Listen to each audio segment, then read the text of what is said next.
Well, greetings and salutations, everybody. Welcome to my YouTube channel. My name is John Campea, and this is a companion video. What are companion videos? Well, I'm awfully glad that you asked. You see, every day on the John Campea Show, we take some live questions, but we often don't have time to get around to all the live questions that get sent in. But I want to make sure those questions get answered in a video, so I gather up those unused questions and we address them here on companion videos. And this is, of course, a companion video to the show we did on Tuesday, April the 23rd. So these are the questions we are getting caught up on now. So let's not waste any time and dive right into it. All right, the first question we're going to start getting caught up on is from Aqua Mexican Carlo, who writes, I really wish Hollywood would do more younger guy and older women relationships. There is nothing wrong with a 20-year-old guy with a 40-year-old girl. That's true. There's nothing wrong with it. I also don't see the need to go out of their way to do it, unless the story calls for that. It's also not something that you see a lot, like really often. And I'll grant it. One of the girls that I dated before Anne, recently before Anne, she was about 9 years older than me. So I've been in a relationship like that. But it's not like super common. So I don't know why it would be common and think. Now I can think of a couple of movies. There was one, but not as good as it's not called As Good as Gets, but it had Jack and it had Keanu Reeves, and it had Diane Keaton, and Keanu Reeves was in a relationship with Diane Keaton, so there was that. There was a recent one with Jennifer Lopez and Milo Ventimiglia, and Jennifer Lopez is like 10 years older than Milo Ventimiglia, so that's there too. Again, there are a few examples, but not a lot. And hey, if the narrative calls for it, why not do it? All right, Ryan Lohner writes, ever seen the Oracle Club in Jersey? It's like this, but with more strippers. Oh, that sounds familiar, Ryan, but I can't pull it off the top of my head. It sounds familiar, but I can't place it. Anyway, Obi-Wan Kenobi writes, hey, John, why did the first half of Endgame not meet your expectations? Thanks. Oh, I can't answer that. It's like, for me to explain that would mean I would have to give away spoilers, and I'm not going to do that. Look, all I'm going to say is this, is that the first two hours of film are kind of mediocre, right? They're kind of middle of the road for me. They're okay. They're okay. The way it comes to the middle of the road is that there are some things that are really, really good, but there's also some problems in the first couple of acts for me. And they're of equal number, and they kind of balance each other out to the point that I go, yeah, the first 2 hours are okay. So we're still kind of on an even playing field, and then we get to the third act, which blows us away. But I can't go into details, Obi-Wan, because obviously that would be giving away spoilers, and I'm not going to do that here. Ryan Lohner writes, low expectations really helped with Hellboy. I was expecting an incomprehensible mess and was quite pleasantly surprised. You know, I didn't end up enjoying the new Hellboy, but I don't think it was the hot mess that a lot of people made it out to be. I think there were some redeeming qualities about it. I think there were some enjoyable moments about it. And I thought David Harbour was a fan-frickin-tastic Hellboy. I really do. And I think, now granted, I went in with slightly higher expectations. I liked the trailers. I was pretty excited about it. So it disappointed me a bit. But I didn't think it was all that bad. And I think if people go in with some lower expectations, they might actually have a little bit of a better time, kind of like you did, Ryan. So thanks for sharing that, man. All right. Just Don't Cry, Living 16 writes, chances we see the Fox logo before episode 9 since the Disney-Fox merger. I would say 0. And they shouldn't. It would be dishonest and it would be inappropriate. Fox had nothing to do with the production of Star Wars Episode 9. Had nothing to do with it. None. 0. And so why would their company's logo be put in front of Star Wars? They had nothing to do with it. Imagine you work at a company, all right, and you put together this big project. You work 3 years on this project and you work on it.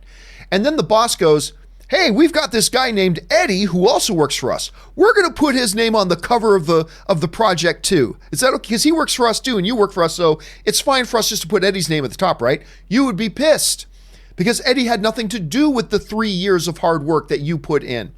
Yes, they're all owned by Disney, but they still function as different companies. For them to put the Fox logo on it suggests that Fox had something to do with it. Fox had nothing to do with it. So while I'm as big of a nostalgia fan of that opening Fox logo in front of Star Wars movies, I think it would be just flat out wrong. It would be wrong for them to do it, and I really hope they don't, and I really don't think they will.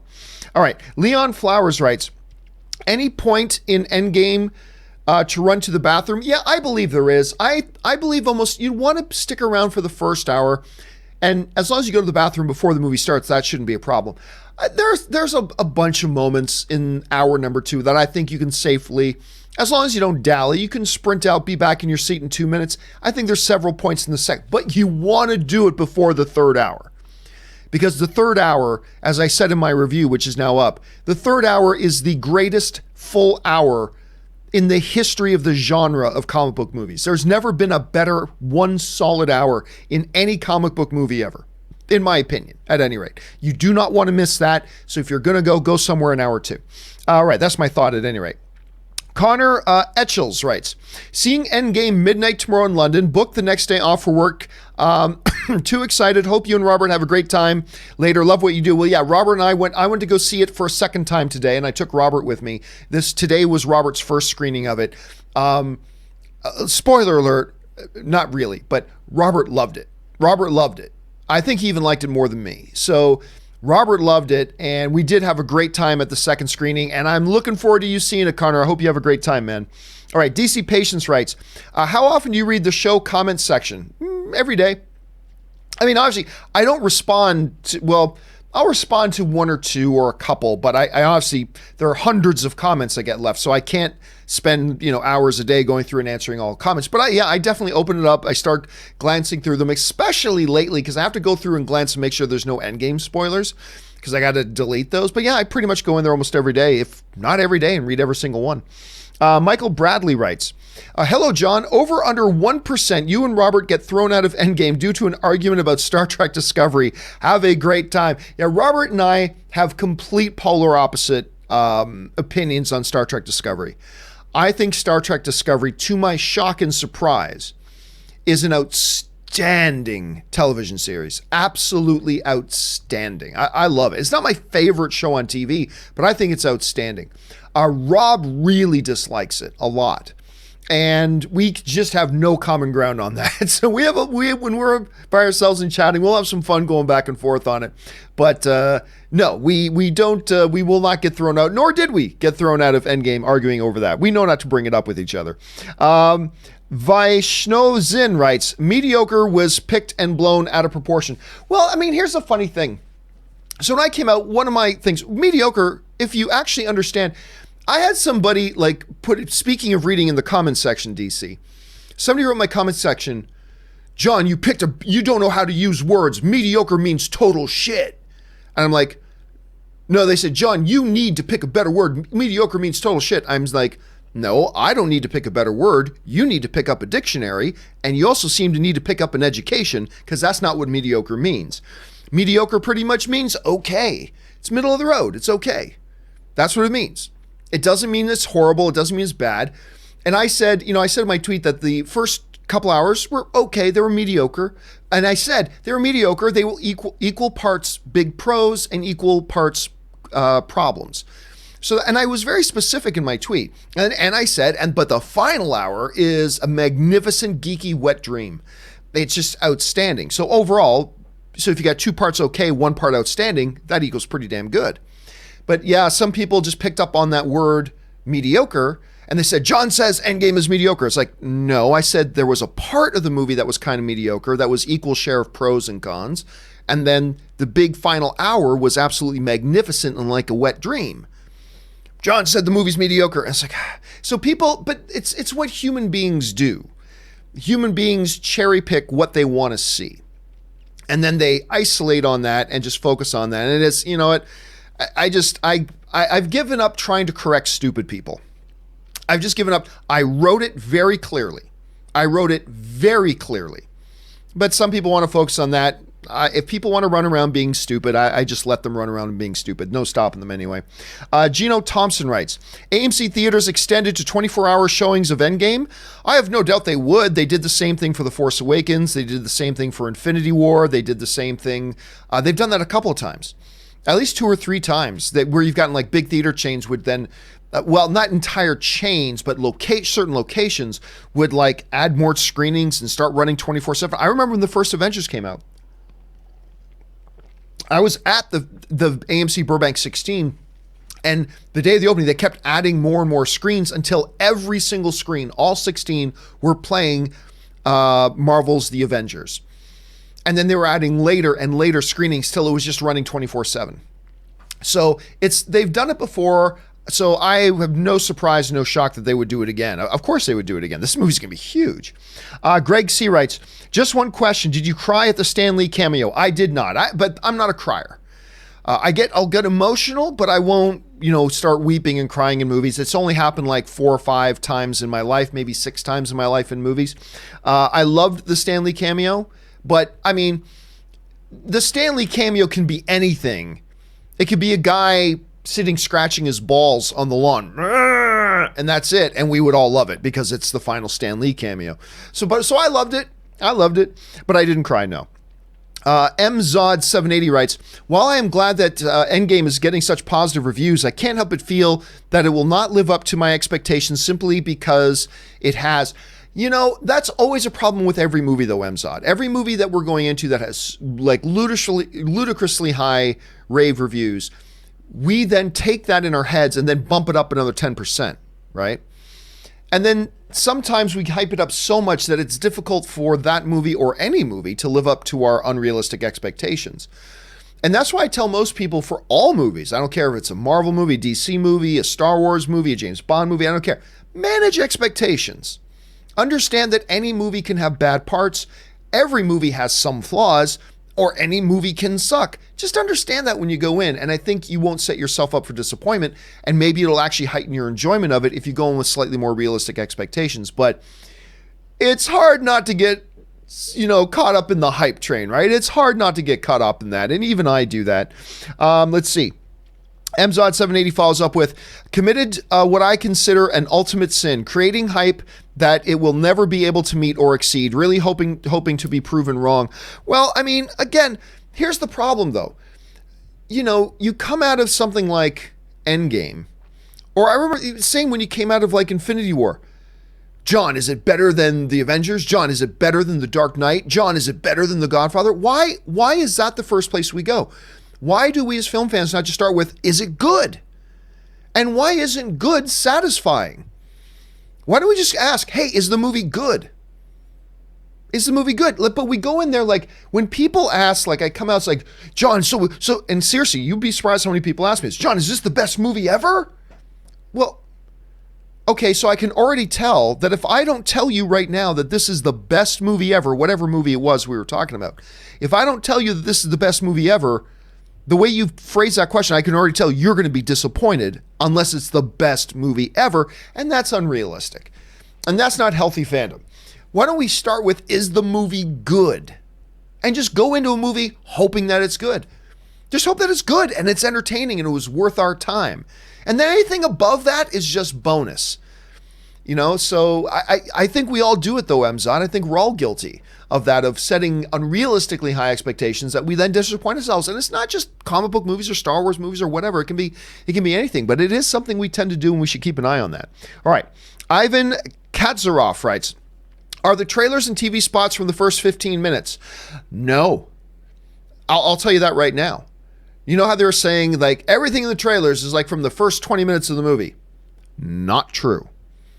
A bunch of it is, but there's a lot of stuff in the trailers too that are way outside of the first 20 minutes of the film. So anyway, yeah, take that in consideration. Ivan Katzaroff also follows up with, P.S. my question was for Avengers Endgame. Oh, I figured that out, Ivan. Don't worry about that. But thanks for following up and clarifying.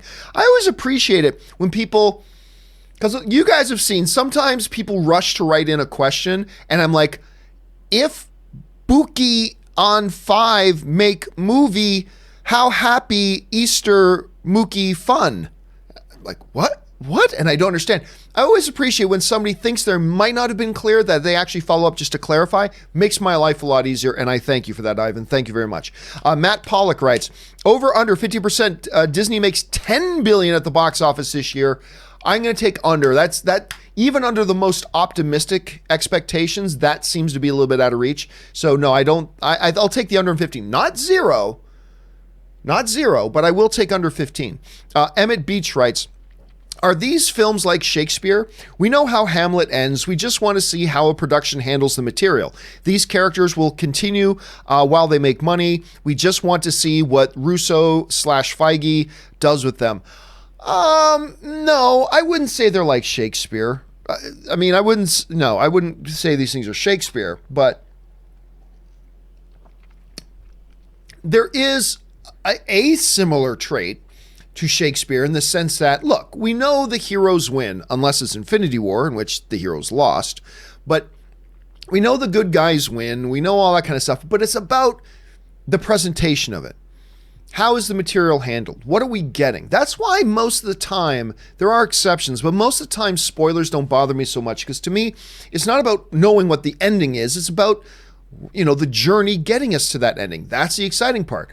Titanic, newsflash, the Titanic sinks at the end. We all know that going in. But it's the story they want to tell in getting us there.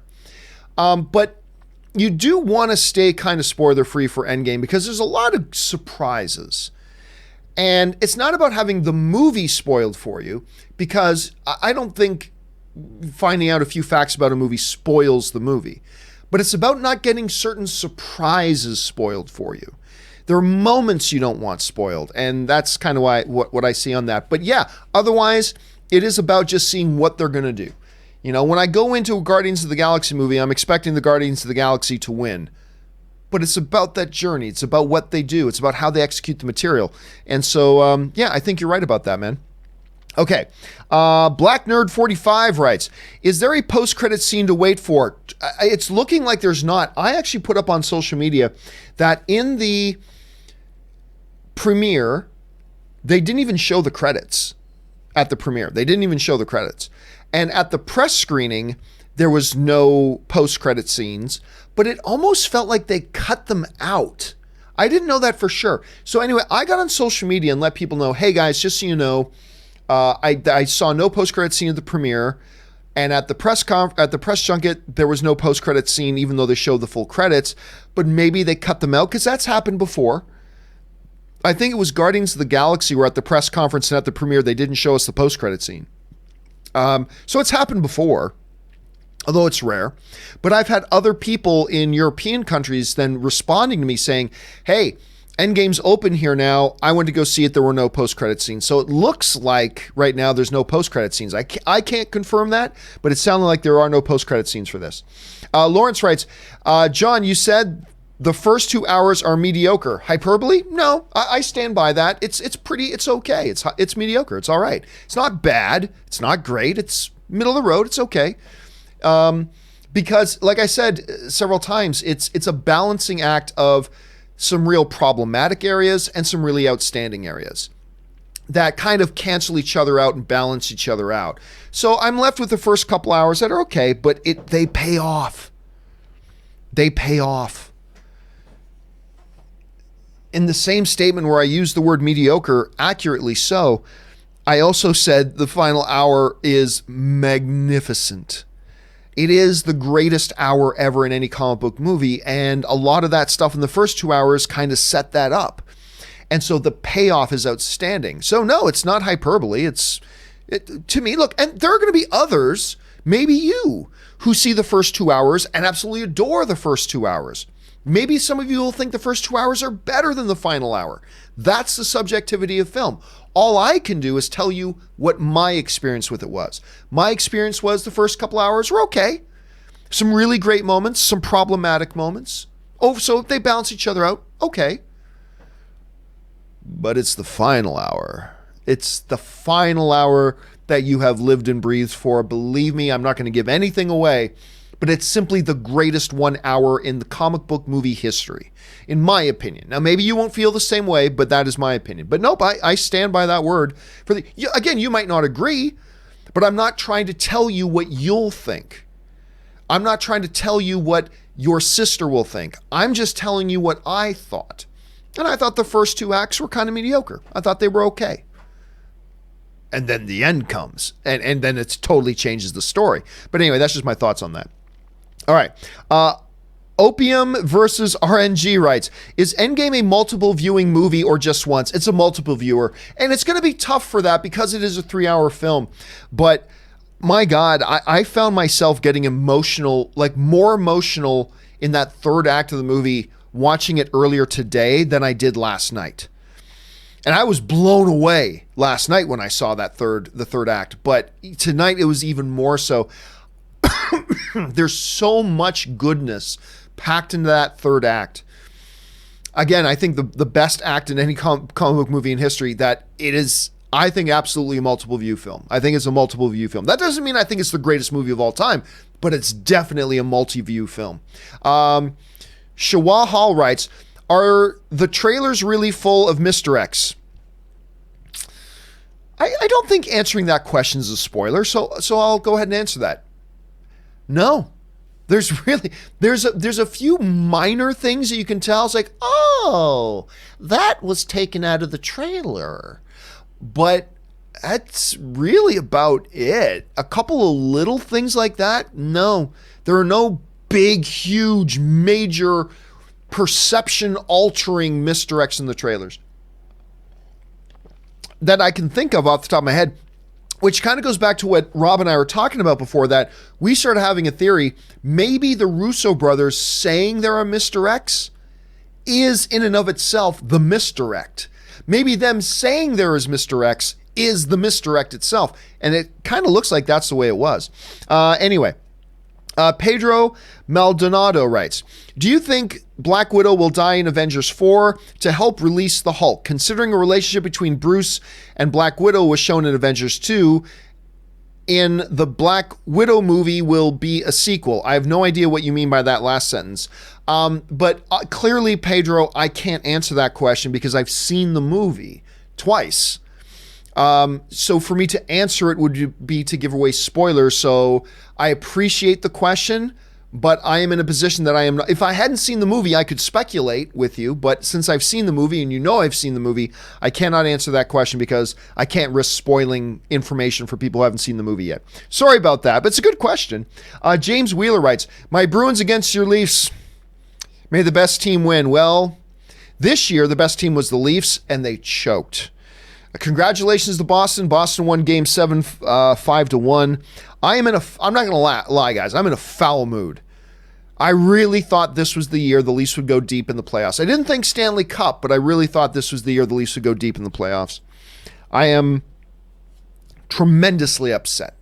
Tremendously. I'm not showing it, but I am tremendously upset. So congrats to your Bruins, James. Congratulations to you. And wasted opportunity by the Leafs this year. Luke Blackwell writes, does Endgame have post-credit scenes? As I've already addressed, it doesn't look like they do.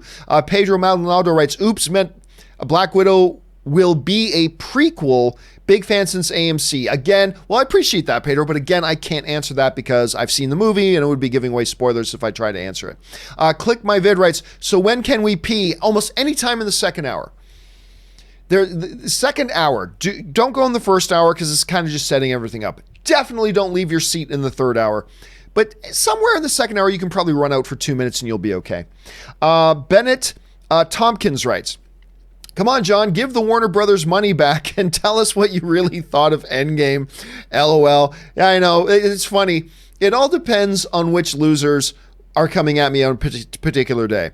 On day one, the losers who are Campea on Marvel's payroll come at me. Then on day two, it's the losers who are Campea on Warner Brothers payroll, and they come at me. At some point, I just like those two groups to get into a room and fight it out and tell me which company I'm supposed to be taking the paychecks from, because apparently I get them from everybody. In which case, I don't know why I'm still renting. I should own a mansion by now. Anyway, the Optimistic Wolf writes, why did you hate it, John? Kidding, LOL. I always respect your opinion, whether or not I end up agreeing with you. Would you say that it's similar to Rogue One in that the first parts are a mixed bag, but the finale is awesome? Well, here's the funny thing, Optimistic Wolf. I am one of the rare people that, as much as I love the third act of Rogue One, and I do, I actually prefer the first couple of acts.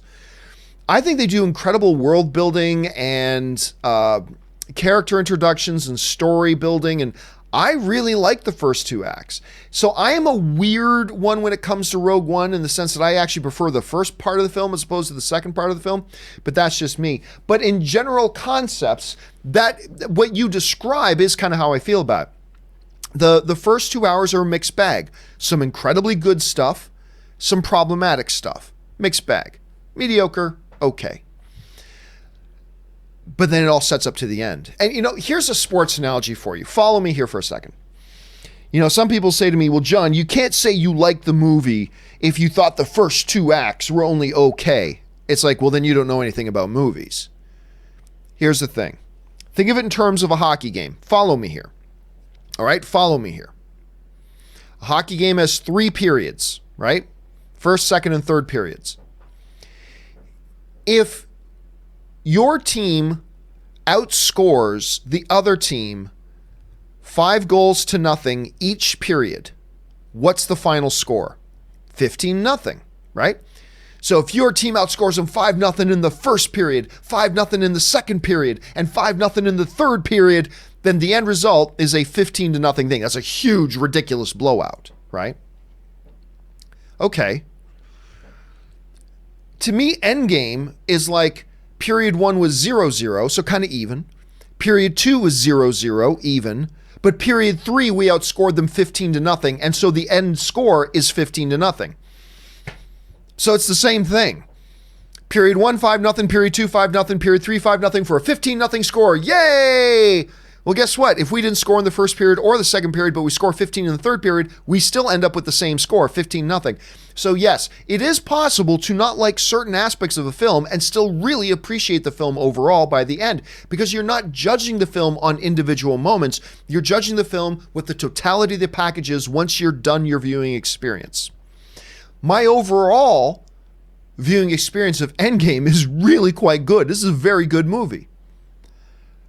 But it ends up being a very good movie, not as a 5-0 first period, 5-0 second period, 5-0 third period. It really ends up as a very good movie. It ends up as a 15-0 score because of 0-0 first period, 0-0 second period, 15-0 in the third period. End result is the same, 15-0. It just took a different path of getting there. So anyway, that's kind of how I see it at any rate. All right. Hey ho writes, John, why don't you like Endgame? I'm going to assume that is sarcastic. Dakota Barber writes, so the ending will definitely make you cheer. Pumped. Oh, dude, I can't say definitely because I don't know you. Like, I can't speak for what your experience will be. All I can share is what my experience was. And my experience was bouncing, gasping, cheering, you know, bottom lip quivering, getting emotional, getting hyped. I mean, it was all of that. Your experience may differ, but I would bet your experience will be similar to mine. Maybe not exactly the same, but at least similar. All right. John Rudrapogu writes, John, why wasn't Brolin on the press tour? He is currently shooting Dune. He's been shooting Dune for weeks now. So he was not available. Which is cool. I mean, look, they had a lot of people and a lot of talent to be on their press tour. James Brolin had signed a movie. He's shooting a movie, takes precedence over a press tour. The press tour already had tons of people doing it with big stars. They were fine. So that's why we didn't see Brolin on the press tour. And man, how excited should we all be about Dune? The new Denis Villeneuve movie. This is going to be insane. The cast is insane. James Brolin's in it. I'm looking forward to it. XX Your Disease writes, what's better, Endgame or The Last Jedi? I think Endgame, but I mean, it depends on who you're talking to. I mean, I don't really care when people, honestly, I don't care for the question, what's better, this movie or this movie? Why don't we just ask if a movie's good? But I'll indulge it. Endgame's the better movie than The Last Jedi. I thought The Last Jedi, very divisive film. I certainly liked the movie, but it had stronger negatives to me than, say, whereas Endgame has a couple of acts of the film that are okay, that end up kind of middle of the road. There are definitely parts of The Last Jedi that are negative, you know, that don't balance out. There are aspects, parts, entire structures within The Last Jedi that I didn't like. Overall, I like the film, but I think Endgame comes out ahead of The Last Jedi. That's just my opinion. But if somebody were to say they like The Last Jedi more than Endgame, that doesn't mean anything because that's their opinion, not yours. So the comparisons really don't tell us much. But for the sake of it, I'll let you know that I liked Endgame more than The Last Jedi. All right, Ryan Lohner writes, great Tormund moment no one's talking about, the tackle hugging John from the side. That was a good way for him to enter into Winterfell. But man, I'm telling you, that entire episode, Tormund was gold. Whether he's talking about giant's milk or he's talking about, I'd knight you 10 times over, or whatever. Is the big woman here? Is the large woman here? I mean, everything that comes out of that dude's mouth is gold, and I absolutely love him in this show. He's going to be sad when he gets turned into a White Walker. Phoenix Arising writes, John, did you sit close to any Avengers?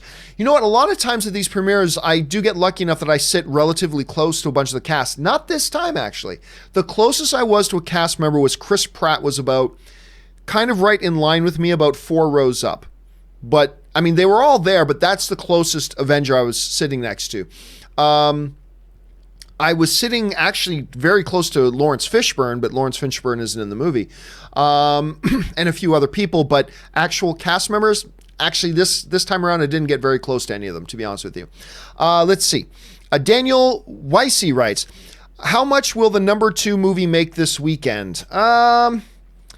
Probably, you know what? Considering how many Avengers Endgame showings are sold out, probably not bad. So I'm guessing the number 2, let me just get this here. I'm going to guess that the number 2, where are we at here? I'm guessing the number 2 movie will be La Llorona. La Llorona made, I believe it was like $25 million this past weekend. Let me just double check that. $26 million this past weekend. It'll probably take about a 60% drop. It'll make $12, $13, $14 million. So I'm going to guess that as much. It might even do a little bit better because, again, a lot of these screenings for Endgame are going to be sold out. People may want to still go to the movies. La Llorona is still out there. So I'm going to guess La Llorona around $12 million. $12 million is what I think the second place movie will make this weekend. Nick Roman writes, Ghidorah was giving Godzilla the business. Dude, yes, he was. It's 2 apex predators going at it for supremacy. Godzilla versus King Ghidorah. It's going to be amazing. I thought that new trailer was great. Not as good as the last trailer, but still a great trailer. I am so excited for this Godzilla movie.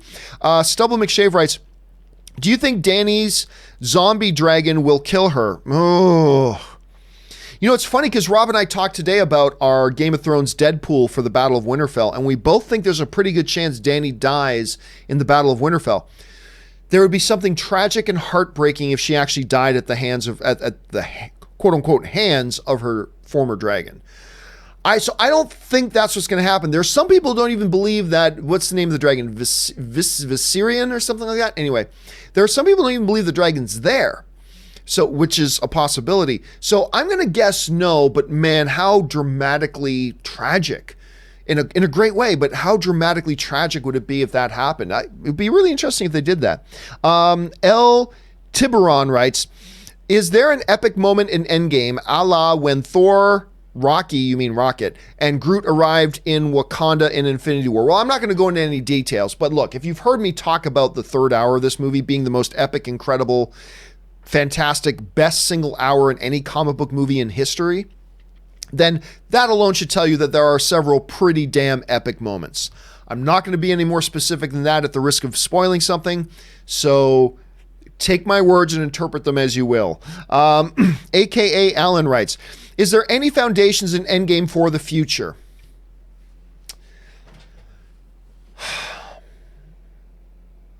Not...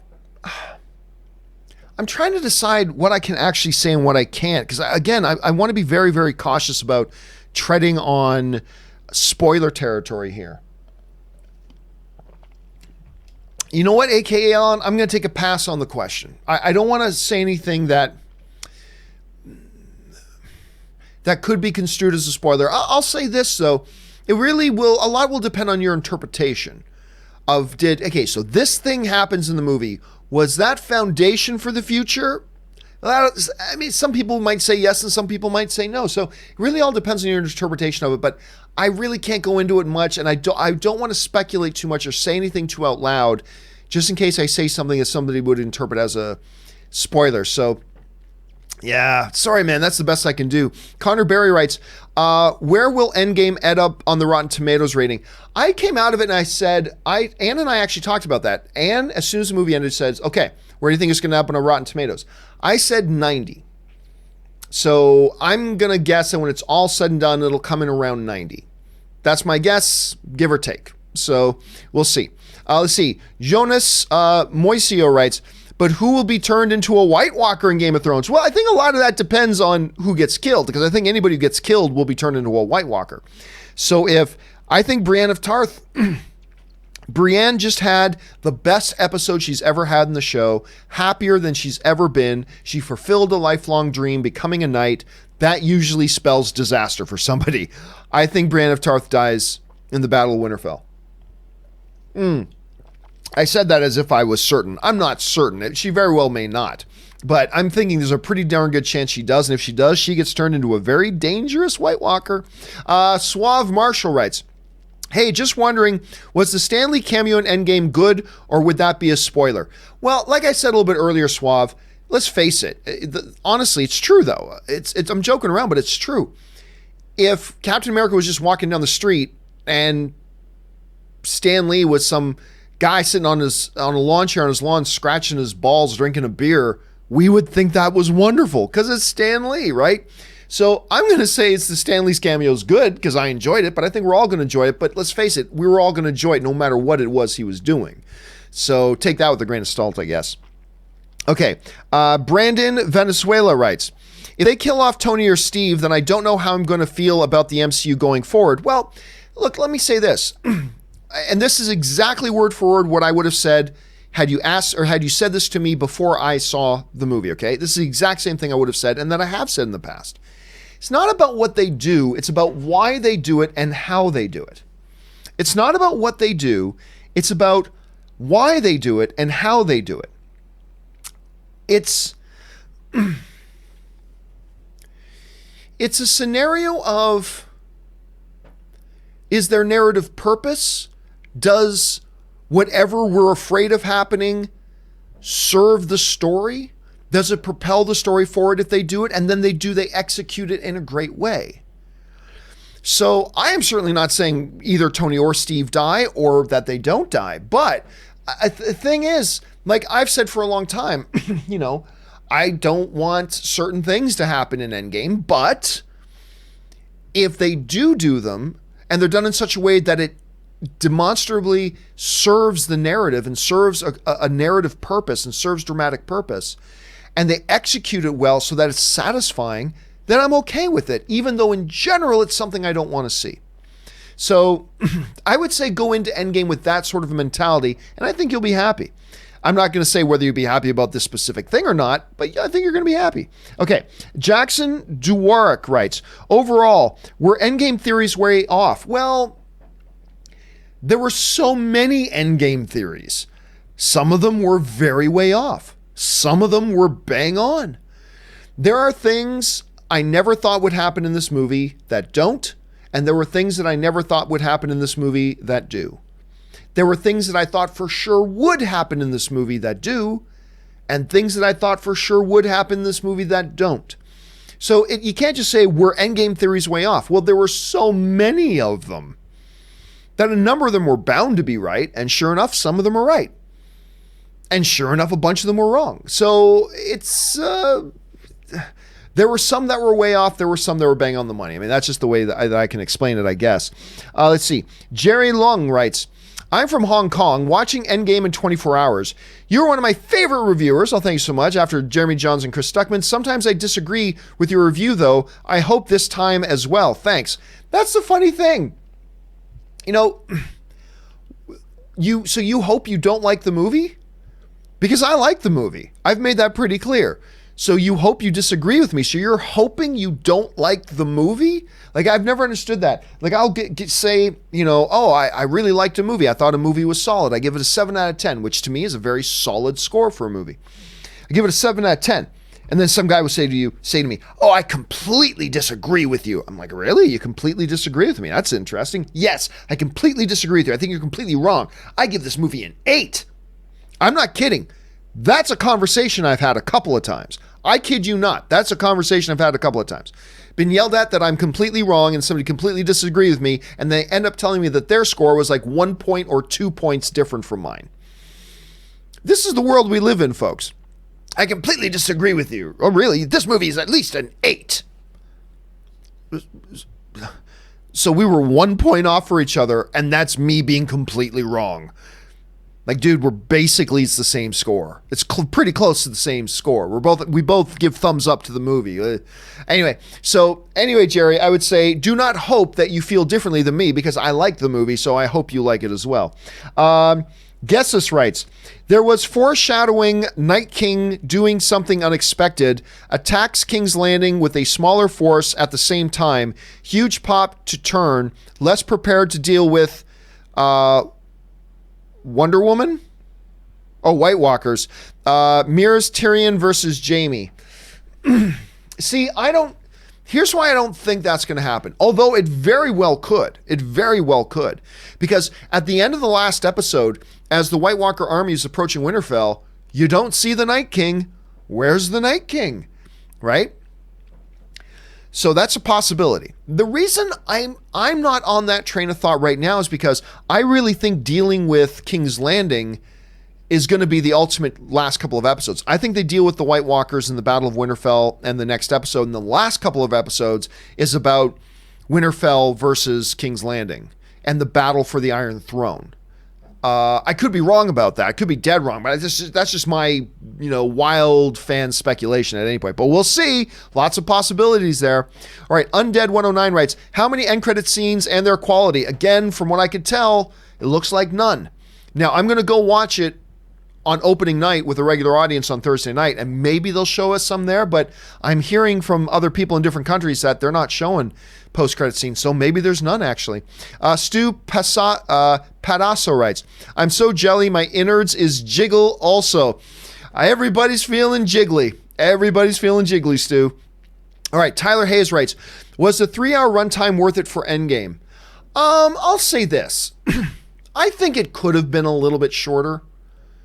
I'll be honest, I think it could have been a little bit shorter, but generally speaking, somebody asked me on my social media, they said, John, does this movie feel like 3 hours or does the time fly by? And that's an interesting question. I thought about that for a minute, because usually when you think about that, those are two polar opposites, right? Does it feel that long or does the time fly by? And it's a fair question, and it's a good question. I thought about it, and because I instantly reached for my keyboard, starting to type an answer, I thought, wait a minute. And I stopped, and I thought. And finally, you know what I finally said? And I don't mean this as a cop-out, but I mean this as a true, legit answer. In the question of, does it feel like a 3-hour movie, or does it feel like the time flies by? I said, honestly, and oddly enough, both. Yeah, it feels like a 3-hour movie. It's a 3-hour movie, and you feel the weight of the 3-hour movie. And yet that 3 hours seems to fly by. I know those are usually polar opposite descriptions, but honestly, and I think when you see Endgame, you're going to see what I mean. Yeah, it's 3 hours. And you're in a 3-hour movie when you're watching it. And yet it kind of zips by at the same time. It's hard to define. You have to experience it. But when you see the movie, I think you'll see what I mean. So I said, yes, it's both. It both feels like a 3-hour movie and it feels like it zips by at the same time. And that's probably a good thing. Anyway, when you see it, you'll understand what I mean, and maybe you'll feel the same way, maybe you won't. Okay, Noah Molaski writes, John, no spoilers, but is there a post-credit scene in Endgame? People are saying there is not one, and it looks like there's not. I'm seeing a lot of people saying that. I haven't seen one in the 2 screenings I've seen.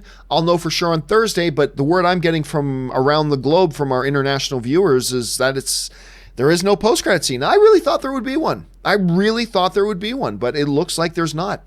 Blue Rock writes, not a question, just a warning for all you fans. Just went to Yahoo and saw a paid news story. I hate that, by the way. Paid news stories on sites like Yahoo and whatever. But anyway, with a picture that contained Endgame spoiler. Be careful, guys. I'm going offline for 48 hours. And you know what? Especially now that there are actually public audiences now watching the film. You got to be really careful for the next 48 hours for spoilers, because now it's not just a few people that know them. Now there's going to be hundreds of thousands of people that know them. So you do got to be a little bit careful about that as we're navigating the web. All right, guys. We are now all caught up on all the questions from Tuesday's show. Thank you so much, guys, for sending in those questions. Not only because you've given us great fun stuff to talk about here on the show as movie fans, but also because you've supported the channel along the way as you're doing it, and I thank you for that very much. Don't forget, guys, I'll be back again tomorrow for the next episode of the John Campea Show. Make sure you come back and join me for that. That'll do it for us for now, guys. Thanks a lot for being here. My name's John Campea, and until our next video, bye-bye.